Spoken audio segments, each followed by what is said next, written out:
A random thing I like to do around this time of year is to look at what movies are set in the timeline 30 years from now. Now, stick with me for a second.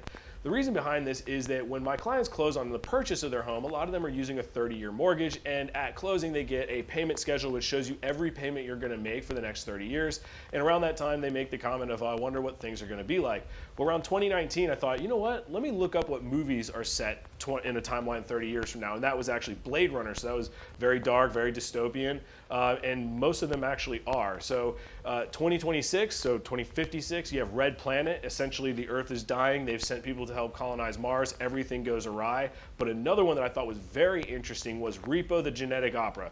Crazy title, once again, very dystopian. It is a musical, very violent, but the premise of it is that there's this large corporation that essentially sells you organs. People are dying from organ failure, from illness, and what they do is they sell it to you on a payment plan. And if you miss your payment plan, you get your organs repossessed. So, like I said, very violent, but very wild, and very wild concept.